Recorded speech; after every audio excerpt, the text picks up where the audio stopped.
ఇప్పుడు మనము మైలారం గ్రామంలో ఉన్నాము, లక్ష్మీదేవిపల్లి మండల్లో. మన కృష్ణవేణి గారు ఇక్కడ మంచి యూనిట్ ఏర్పాటు చేసుకున్నారు, కౌజ్ పిట్టల్ది. అయితే దీంట్లో చాలా సింపుల్ లెక్కతో వీళ్ళు మొదలు పెట్టారు. మన కృష్ణవేణి గారు మహిళా సమస్య ద్వారా 30,000 దాకా లోన్ తీసుకొని ఇది మొదలు పెట్టారు. చాలా ఆదర్శంగా ఇది యూనిట్ ఏర్పాటు చేశారు. ఇది ఇంటి గోడ, అసలు ఇంటి గోడకి ఆనుకొని ఇట్లా చిన్న జాగాలో ఒక 300 పిట్టలతో మొదలు పెట్టారు. ఈ పిట్టలు సంఖ్య 300, దానికి ఖర్చు ట్రాన్స్పోర్ట్తో సహా దాదాపుగా 4,000 రూపాయలు అయింది. దీనికి మేత కోసం ఒక నెల అయితే 5,000 రూపాయలది ఒక క్వింటల్ మేత తీసుకొచ్చారు. తర్వాత దీనికి కొన్ని షీట్స్ అవసరం పడినాయి. ఇవి మన మామూలు సిమెంట్ షీట్స్ ఇవి.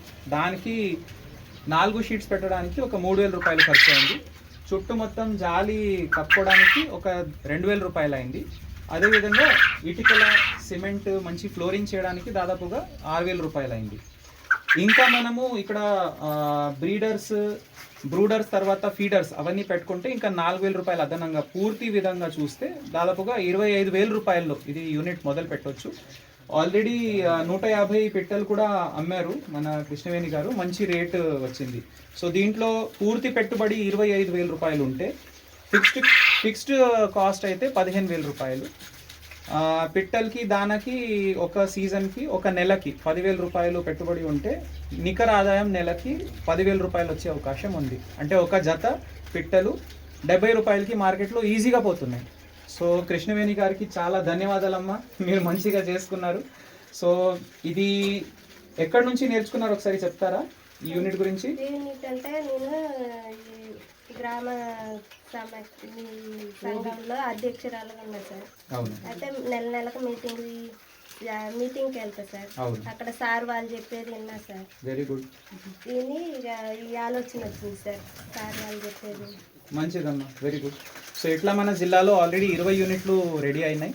ఇంకా రానున్న కాలంలో మాకు దాదాపుగా ఇట్లాంటివి 500 అయినా చేయాలని మా ఉద్దేశం ఉంది. అండ్ మార్కెటింగ్కి సమస్య లేదు, ఎవరు ఒకరికి ఒకరు పోటీలాగా లేరు. దీంట్లో చాలా మార్కెట్లో మంచి డిమాండ్ ఉంది. ఎందుకంటే దీనికి ఏ యాంటీబయాటిక్ ఇంజెక్షన్ లేదు, ఏది కల్తీ అట్లాంటివి దానా లాంటిది ఏం పెట్టట్లేదు. అసలు మన కృష్ణవేణి గారు అయితే ఇక్కడ బియ్యం నూకలు వేస్తున్నారు. సో చాలా మంచి ఆర్గానిక్ ఫుడ్ వేసుకుంటూ ఆరోగ్యానికి మంచిగా ఉన్న పిట్టలు తయారు చేస్తున్నారు. సో ఇది ఖచ్చితంగా అందరూ దీనికి స్ఫూర్తిగా తీసుకోవాలని మేము కోరుతున్నాము. థ్యాంక్ యూ అమ్మా.